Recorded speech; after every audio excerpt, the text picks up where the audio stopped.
Olá, meus amores e minhas amoras, tudo bem com vocês? Eu espero muito que sim. Vamos lá para mais uma aulinha de ciências com muito amor no coração. Aqui é o professor Lucas e hoje a gente vai entrar nos princípios da química. Bom, a química é mais uma ciência que, como as outras, se propõe a investigar fenômenos. Através da observação, a gente constata fenômenos e elabora questionamentos ou hipóteses para tentar explicar esses fenômenos.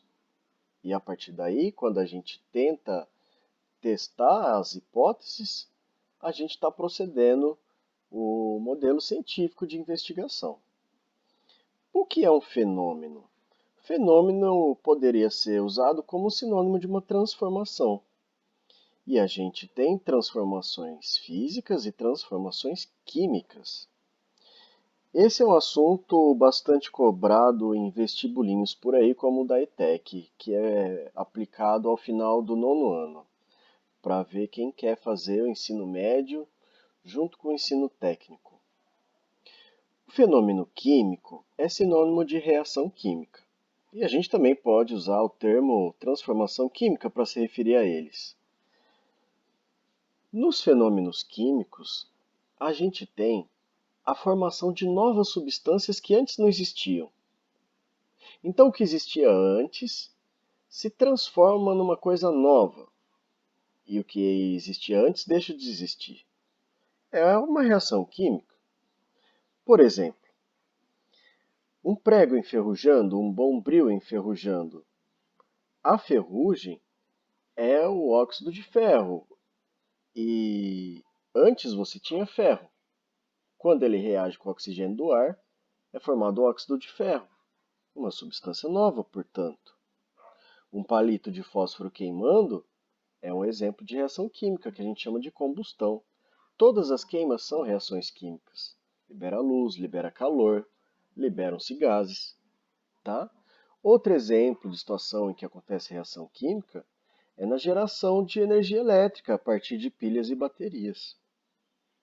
Então, existem uma série de indícios, são evidências de que está acontecendo uma reação química. Esses indícios que a gente pode listar são a mudança de cor, de cheiro, de temperatura, a liberação de gases e até a formação de um sólido dentro de um recipiente que se deposita ali no fundinho dele. Tudo isso é indício de que naquele sistema, aquela porção do universo que você está investigando, que você está analisando, são indícios de que ali está acontecendo uma reação química. Tá? Agora, quando a gente tem um fenômeno ou uma transformação física, não são geradas novas substâncias, não tem reação química. O que você tem é uma alteração do estado inicial do que você tinha ali. Então, por exemplo, se eu tenho um palito de fósforo e queimo, é uma reação química. Mas se eu pego ele e quebro, isso é uma transformação física, também chamada de fenômeno físico. Quando eu diluo uma colher de sal num copo com água, o que estou fazendo ali é uma mistura, não é uma reação química.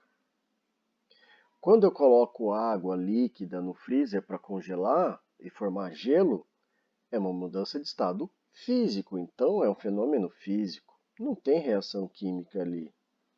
Então, pessoal, não se esqueçam.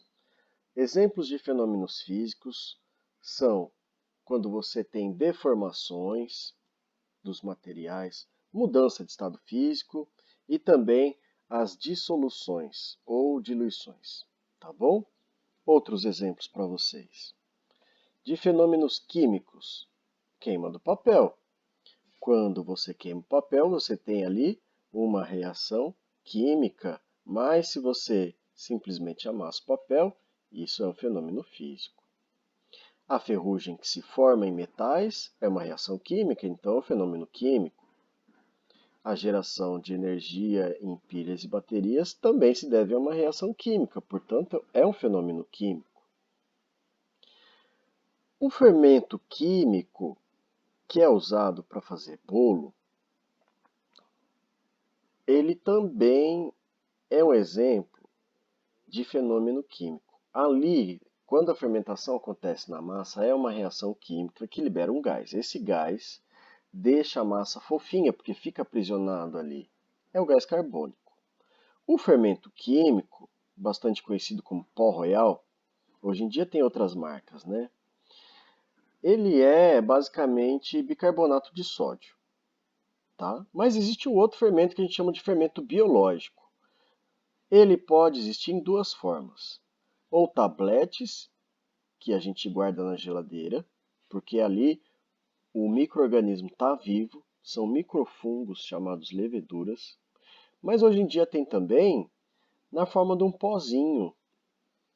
E você pode ativar a levedura adicionando ela em líquido. Pode ser água, pode ser leite, tá? Normalmente a gente mistura algum líquido em açúcar. E aí a levedura acorda, ela desperta do seu estado de dormência e passa a fazer a fermentação, liberando gás carbônico que fica aprisionado na massa. Mas ó, quando uma reação química acontece dentro de um ser vivo, a gente pode chamar isso de fenômeno biológico, tá? Mas no fundo, todo fenômeno biológico é um fenômeno químico. Por exemplo, a digestão é uma série de reações químicas que acontece dentro do nosso organismo. A fotossíntese é uma série de reações químicas que acontece nas partes verdes das plantas e algas. A fermentação, acabei de dizer, realizada por microfungos, por exemplo. Tem também as bactérias do leite, que fazem a fermentação, são os lactobacilos. São exemplos de reações químicas que acontecem dentro de seres vivos. Então a gente pode dizer que é um fenômeno biológico. Entenderam? Então bora para um exercício?